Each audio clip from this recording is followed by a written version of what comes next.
What can an African leader's experience teach Pakistan about protecting its people from devastating floods? Recently, the name of Ibrahim Traoré, the transitional leader of Burkina Faso, has been mentioned in connection with a surprising yet practical proposal. His idea is rooted in his country's own struggle with flooding and natural disasters. Today, we will explore what this plan consists of, why it is considered innovative, and how it could offer Pakistan a path toward greater safety and resilience in the face of recurring floods. Flooding is not a new challenge for Pakistan. Situated at the confluence of major rivers such as the Indus, Chenab, Ravi, and Jhelum, the country has historically faced seasonal floods that have caused widespread damage. Records from the past century show that the monsoon season, combined with glacial melting from the Himalayas, has repeatedly led to destruction of crops, displacement of communities, and loss of infrastructure. The devastating floods of 2010 and 2022 stand out as some of the worst in Pakistan's history, with millions affected and billions of dollars in damages reported by international organizations. These events have also drawn global attention. International bodies such as the United Nations, the World Bank, and the Asian Development Bank have frequently highlighted the vulnerability of Pakistan to climate-related disasters. Countries across the world, including members of the European Union, China, and Gulf states, have contributed aid and technical support in past emergencies. On the African side, Burkina Faso has also suffered from similar natural disasters.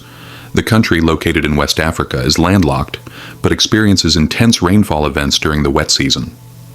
In 2009 and again in 2020, heavy rains displaced thousands and destroyed homes and farmland. It was during such moments that Burkina Faso, under new leadership, sought unconventional solutions. Ibrahim Traoré, who became a prominent figure in recent years, emphasized innovation in governance and local resilience. His approach has often combined traditional practices with scientific input. This background helps explain why his proposal for Pakistan is seen not as an abstract idea, but as an extension of practical lessons learned in Burkina Faso. The connection between these two countries might seem distant, but in the context of climate adaptation, they share common struggles, recurring floods, limited resources, and the urgent need for affordable yet durable solutions. Against this backdrop, Traoré's message to Pakistan is not only diplomatic, but also deeply human, a recognition that nations vulnerable to climate shocks can learn from one another's experiences. In the midst of Pakistan's ongoing challenges with floods, Ibrahim Traoré presented a plan inspired by Burkina Faso's earlier experiments. His central idea is simple but innovative. Combine conventional concrete barriers with recycled rubber tires to build stronger and more flexible flood defenses.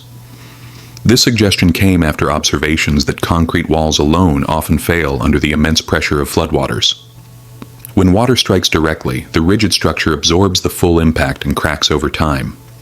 By contrast, when layers of tires are integrated into the construction, they act as cushions. The tires absorb and distribute the force of water, reducing the direct shock and preventing sudden collapses. In Burkina Faso, this method was applied to embankments and small dams. Initially, experts doubted its effectiveness. Tires were generally considered waste material, often burned or left in landfills, contributing to pollution. But when used in carefully designed structures, they demonstrated surprising durability. The combination of concrete and rubber created barriers stronger than stone or metal alone. These structures, still standing years later, continue to protect local villages from seasonal floods. For Pakistan, the potential is significant. Major cities such as Karachi, Lahore, and Peshawar accumulate millions of discarded tires each year. These are often burned, releasing toxic smoke, or left unused. By repurposing them, Pakistan could both reduce pollution and create affordable flood defenses. Traoré's proposal does not stop at tire-based barriers. It also includes artificial reservoirs and lakes to store excess rainwater. In Burkina Faso, such reservoirs transformed floodwater into a valuable resource, later used for drinking, farming, and even electricity generation. Recharge wells in urban areas to allow rainwater to seep into the ground instead of running off into streets and drains. This method helps replenish groundwater supplies while reducing flash flooding. Tree planting campaigns to stabilize soil and reduce erosion. In West Africa, reforestation proved critical in slowing the speed of water flows. Pakistan, especially in mountainous and riverbank areas, could benefit from similar efforts. Improve drainage and river cleaning to prevent blockages. Small rivers and canals in Pakistan are often obstructed by debris, causing water to overflow into settlements. Clearing these channels could allow smoother water flow. Small-scale dams rather than focusing only on megadam projects. These smaller structures can be built quickly and provide local protection, irrigation, and even electricity. Taken together, this plan offers Pakistan a multi-layered approach. It addresses immediate flood risks while also contributing to long-term sustainability. From an analytical perspective, Ibrahim Traoré's proposal highlights several important points for Pakistan and other countries facing similar challenges. First, the emphasis on recycling waste materials into protective infrastructure demonstrates a cost-effective model. Developing nations often face budget constraints when planning large-scale projects. By using readily available resources, such as old tires, expenses can be reduced without compromising on strength. Second, the plan underscores the importance of community involvement. In Burkina Faso, flood management projects succeeded not only because of government support, but also because local communities actively participated. Villagers helped build embankments, clean waterways, and plant trees. This sense of ownership ensured that the projects were maintained over time. Pakistan could replicate this approach by encouraging local farmers, community groups, and municipal bodies to take part in smaller projects, reducing dependence on central funding alone. Third, the model integrates environmental sustainability. Traditional flood control methods, such as building massive concrete dams, often create ecological disruptions. By contrast, strategies like recharge wells, tree planting, and permeable roads align with climate adaptation goals and international environmental commitments. However, implementation also faces challenges.